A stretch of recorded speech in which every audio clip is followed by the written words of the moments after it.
Hey y'all, it's Jeremiah, and I recently returned from a 2,000-mile road trip in my Tesla Model 3. Now, while my trip went off without a hitch, I've seen some people that can't say the same. So in this video, I'm going to be going over 7 mistakes to avoid while traveling/road tripping in a Tesla, in hopes of making your next trip as smooth as possible. So let's get into it. Also, thank you to Masterworks for sponsoring this video, but more on them later. So the very first mistake that I see people make, and it's before they even hit the road, not properly planning. Now, while not planning could very well encompass this entire video, I'm mainly referring to planning your route. We've gotten to a point, with Teslas at least, where you can hop in the car, tell it where you want to go, and there's a 99.99999% chance that you're gonna make it. I'm extremely confident in Tesla's efficiency planning and the Supercharger network. Now, while you will more than likely make it, that doesn't mean that whatever route your Tesla nav tells you is the best route to take. I personally recommend doubling up with a third-party service like a Better Route Planner. It's been around for years and is very, very nice, even to get just a general overview of your trip if nothing else. It's gonna give you loads more information about your trip than the Tesla nav will. With my recent trip, a Better Route Planner and the Tesla nav were pretty much spot on each other, but a Better Route Planner showed exact times such as charging times and driving times, along with miles traveled between each stop, Supercharger arrival, and departure SOCs, and overall just a better overview of my entire trip. However, you yourself may find that a Better Route Planner gives you just that, a better route to take. So I highly recommend you throw your next trip into a Better Route Planner before you hit the road. Now, speaking of planning, that leads us into our next mistake: not making the most out of each supercharging stop. Some supercharger stops are going to be very fast and some pretty long. If you see that one stop is 10 minutes and then the next stop is 40 minutes, it's probably not a good idea to go into something like a sit-down restaurant for the 10-minute stop. You might as well just wait until the 40-minute stop. Also, try to minimize stops between charging sessions for obvious reasons. So make sure you're grabbing any snacks or drinks that might be needed, along with using the bathroom while you are charging. You can also take this time to look at your next stop, the traffic ahead of you, the weather that you're about to encounter,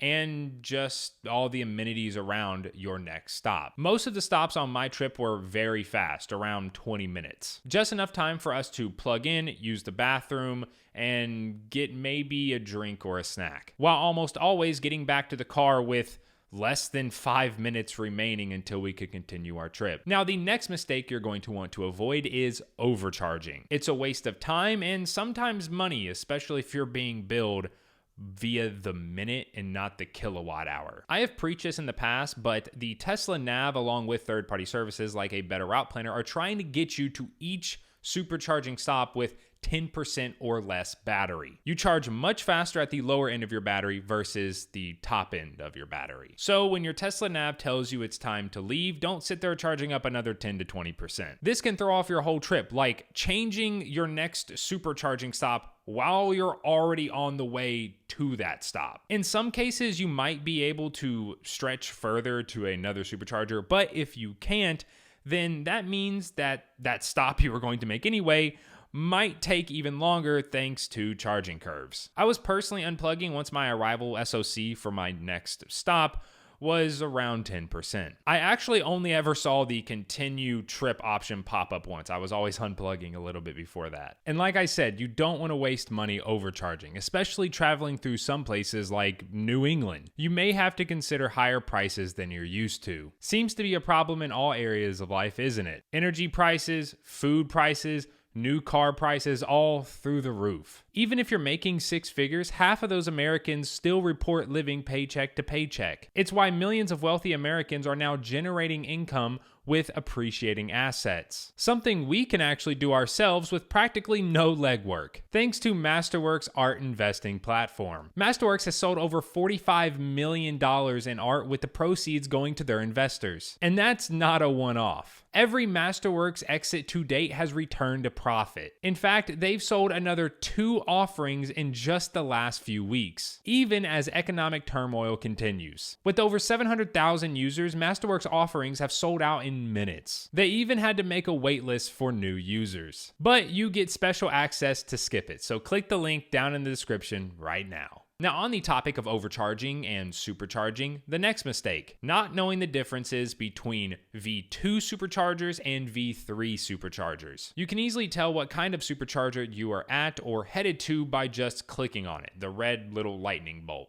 If it says 150 kilowatts, then it is a V2, and if it says 250 kilowatts, then it is a V3. The first difference you should know is, well, pretty obvious. V3s are faster, duh. Though you're only really going to notice the speed difference up until around 60%, or when the big taper happens. On my road trip, I actually had an instance where the Tesla Nav tried navigating me to a V2 charger when there was literally a V3 down the road. So as long as it's possible, try to only hit V3 superchargers. Now, the second difference to know, and this is the big one, if you do have to charge at a V2 charger, please be aware that they share power in pairs. You'll notice a little number followed by a letter on the bottom of every supercharger. You need to pay attention to these if you're at a V2.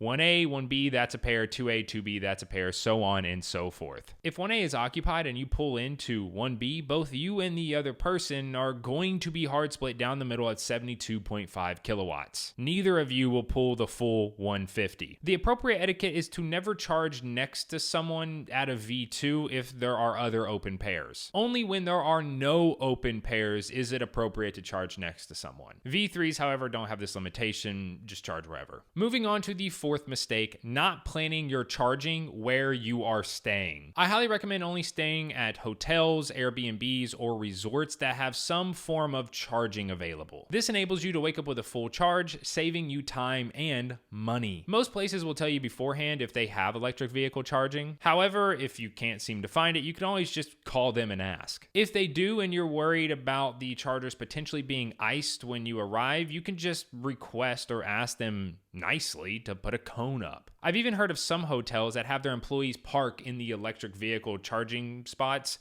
so when someone with an EV does pull up, they can just move their car so the guests don't ice them. Now, if for whatever reason you aren't able to stay at a place with some form of charging available, well, you do have some options. First, potentially bringing your mobile connector and asking for an outlet to use. If you're not at an Airbnb, so like a house or something, then this could mean leaving your $200+ mobile connector out in the open, and you might not wake up with a full charge depending on what you arrived at, but I mean, at least it's something. And your other option would be supercharging. This one is very obvious, but a mistake that I see a bunch of people make is charging when they leave versus before/when they arrive. If you're in an area that has more expensive supercharging based on the time of day, well, later in the day will be cheaper. You know, around the time that you're probably going to be arriving at your destination. Supercharging when you arrive could also be faster, as you would have probably been driving all day and your battery is much more preconditioned, versus in the morning when it's just been sitting all night. Now, the next mistake is something that if you don't do, you're going to be kicking yourself once you're down the road, and you're just going to get pretty annoyed. Having Autopilot set up and some tips on how to minimize the amount of Autopilot nag. First and foremost, make sure you have all your Autopilot settings enabled, or at least the ones you want. So go into your settings before you leave and just make sure. Also, if you have a +1 that's going to be driving with you, so maybe you do half the trip and then they do the other half, make sure their profile also has it set up. If you're creating a whole new profile for someone else, some Autopilot settings will not be enabled by default, like auto steer. Also, some of these settings require you to be in park to change, and stopping on the side of the road to quickly go into park and change is going to be pretty annoying, especially if you're on the interstate doing 70. Yeah, that one pretty simple, and most people probably have it covered. However, for people with full self-driving, not beta, just normal full self-driving, there are a few extra settings I want to look at. Also, if you're curious, yes, I do think that the FSD subscription for the month is worth the $200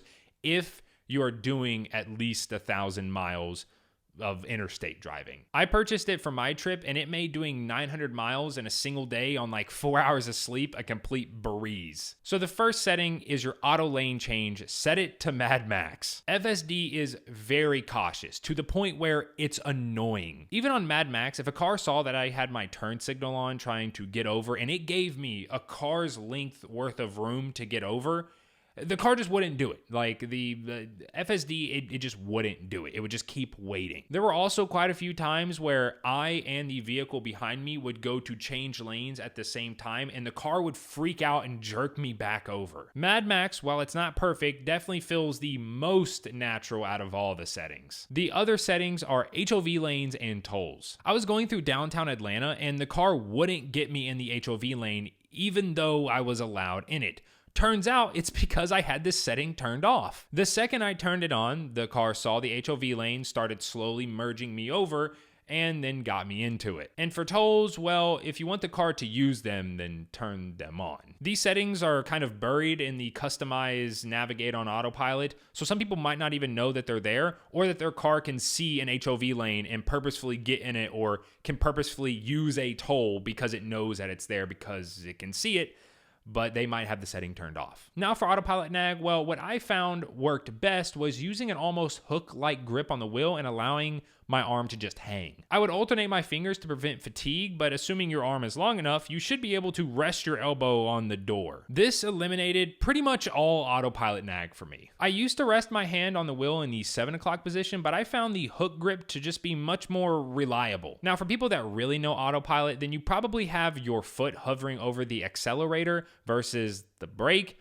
for when it inevitably phantom brakes or just brakes for no reason. What I found was that I was able to rest my foot on the accelerator without it actually doing anything. Kind of like how the wheel, while on autopilot, has some wiggle room, so does the accelerator. My foot was able to sink into it just ever so slightly, thus relieving all the pressure in my ankle that pretty much everyone that uses autopilot a lot has, because your foot's kind of just cocked up in the ready to go at any second position. Though I would test this before you just go out and just sink your foot into your accelerator. Your foot may be twice the weight as mine, so yeah, I would definitely just test this for yourself. Worked great for me though. And now the final mistake, one that is very easy to overlook: not being prepared with the appropriate items. First is something to get all of the bugs off your windshield. You're not going to be stopping at gas stations that have those windshield cleaners. I went more in depth in my how to properly wash your Tesla video that you can check out, but I recommend an O&R mixture